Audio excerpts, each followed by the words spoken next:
E aí, pessoal, estamos aqui para mais um episódio do nosso quadro Por Trás da Rotina, Histórias de Mulheres Reais. E hoje eu quero que vocês conheçam a história da Ana Paula. Até eu estou muito curiosa para saber a história dela, viu?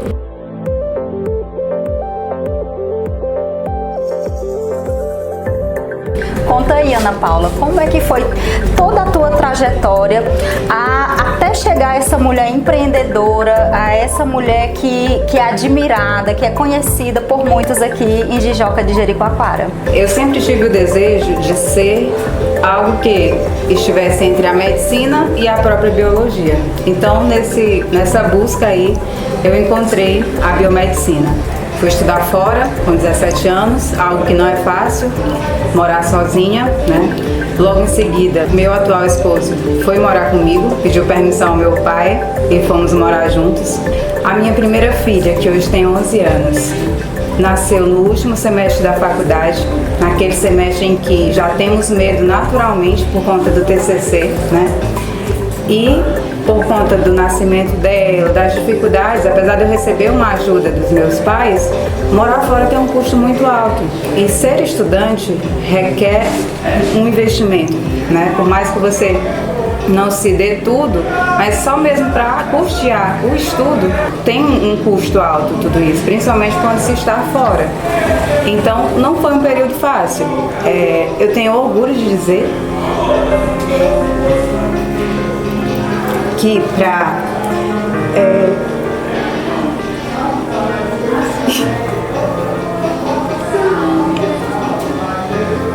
para o berço da Gi, eu fiz 2 TCCs, o meu e o de uma colega. Então, assim, o que eu tento ensinar para elas? Que nada é fácil, que nada vem fácil, mas que a gente consegue com determinação, com persistência, com coragem de buscar o que se quer. Todo mundo é capaz. Após isso me formei, né? Aos trancos e barrancos, não foi fácil. E tinha um sonho, abrir meu próprio laboratório, que ele existe há 8 anos e meio. Eu tenho 10 anos de formada, né, de biomédica, atuante em análises clínicas. E a minha rotina é a seguinte, hoje em dia eu cuido mais da gestão, porque meu esposo ele também foi estudar fora biomedicina também. Nessa época eu fiquei só, né, com a Giovana. Durante a faculdade dele, tivemos mais 2 diplomas além do dele, a Manuela e a Ana Beatriz. Ou seja, eu tenho 3 filhas, né? Conseguiu tudo isso com essa rotina também de mãe. Sou a mãe perfeita? Não. Sou a biomédica perfeita? A gestora perfeita? Não. Mas a gente tenta, à medida do possível, fazer o que dá. E um conselho que eu sempre dou e que eu aprendi ao longo dos anos: aprender a dizer não. Às vezes você precisa dizer não também. Você tem que entender os seus limites e, se for preciso, dizer não para as pessoas, porque se não para o outro não é egoísmo, é um sim para você. E aplicando isso para o foco do quadro da Jeane, que é em relação a esse autocuidado, nessa necessidade que temos, o que eu tenho a dizer é, independente de qualquer coisa e da sua rotina puxada, reserve esse tempinho para você, porque ele é importante, né? Ele nos faz, como a Jaque disse, nos sentir bem com nós mesmas e poder ser mais leves para as pessoas, né, que estão ao nosso redor, porque quando você está bem com você, tudo funciona à sua volta. Outra coisa, outro conselho: acredite em você. Você tem um sonho, ele é real, ele é seu. Acredite, por maior que ele seja, por mais que você mesma ache ele grande demais, mas tenha ele assim muito firme em detalhes, se possível, né? Tenha detalhes do seu sonho. Escreva: o meu sonho é dessa forma, ele tem um prazo, pelo menos um prazo determinado, e acredite que tudo acontece. Não é só desenhar o meu sonho e ficar esperando de braços cruzados, mas fazer o que for preciso e possível para que isso aconteça. Que assim que eu comecei a trabalhar, no meu segundo emprego, porque o meu primeiro foi em Cruz, meu segundo foi aqui no laboratório municipal. Eu lembro que eu estudei com uma pessoa, eu sempre gosto de contar essa história como motivação. E ela disse, assim que me viu, eu estou na limpeza, eu não tive oportunidade. Ela meio que quis se justificar para mim, né? Eu como biomédica. E eu respondi, mas como você não teve oportunidade? Porque assim, meus pais, eles me ajudavam com o aluguel, né? A ajuda que eles me davam era para o aluguel. Eu tinha que comer, eu tinha que comprar livros. E para isso, eu complementava o que meus pais me davam. Eu vendia perfumes da Natura, que a minha mãe tinha uma loja, eu levava para a faculdade, eu vendia. Eu fazia bijuteria. Eu ia na feirinha com a mãe, comprava umas blusas, umas coisas que estavam na alta e levava para a faculdade. E aquilo eu ia complementando. Eu ia ajudando os meus pais, né? Porque eu sei que sairia pesado também para que eles bancassem tudo. E ia conseguindo, fazendo acontecer, não só esperando por eles também, que eu não achava justo. Lembro que por muitas vezes eu fui naquele centro e só olhar, não tinha como.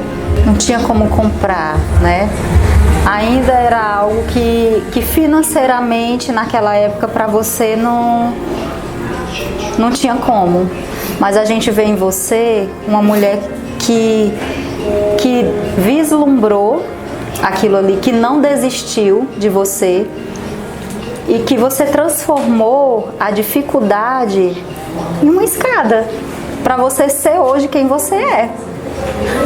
Uma pessoa que é referência, uma mulher que inspira outras mulheres. E aqui você contando a sua história, pode ter certeza que você vai estar empoderando outras mulheres que acham que não pode, que acham que por não ter uma condição financeira favorável a elas, elas têm que estacionar, elas têm que estagnar.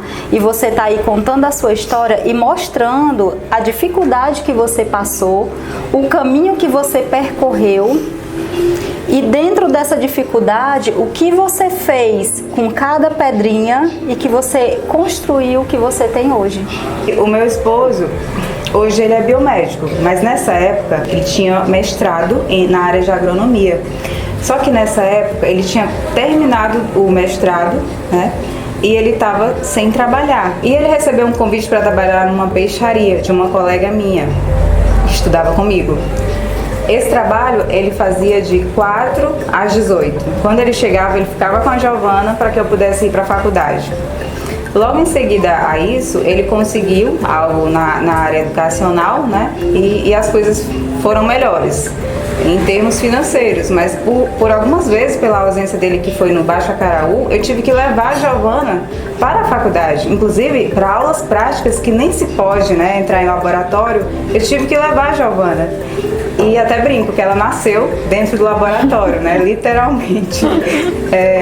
E assim, nessa época da peixaria, a gente tinha uma caixinha, porque a nossa renda era essa, mais a ajuda do aluguel que a minha mãe manteve até o final. Mesmo eu já estando com o Joaquim, mesmo já tendo filhos, essa ajuda ela sempre disse que ia manter até o final. Então ela manteve.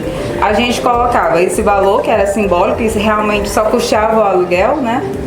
E colocava os R$900 que ele ganhava da peixaria. E íamos vivendo. Nisso a gente vinha pra cá, porque a gente tinha necessidade de rever nossa família. A gente se alimentava, pagava translado dentro de Fortaleza, tudo que era necessário. E nunca faltou. Essa caixinha, eu costumo dizer que ela era milagrosa. Era incrível como nunca faltou. A gente não ficava conferindo, não ficava contabilizando, eu vou precisar, eu vou passar necessidade. E deu muito certo, assim. Claro que a gente não esbanjava, eu não estava numa época propícia para isso. A gente vivia, né, confortavelmente diante das condições e nunca nos faltou. Então eu sou muito grata a isso e, sobretudo, ao pensamento positivo. Por isso que eu acho que é algo que a gente precisa desenvolver também, né? Esse início não foi fácil. Eu costumo dizer que a Giovana veio, que ela participou do período, não é nem das vacas magras no popular que a gente fala, é das vacas muito magras, né? Mas ela me ensinou muito e o que eu tenho a dizer é: não desista, por mais difícil que seja.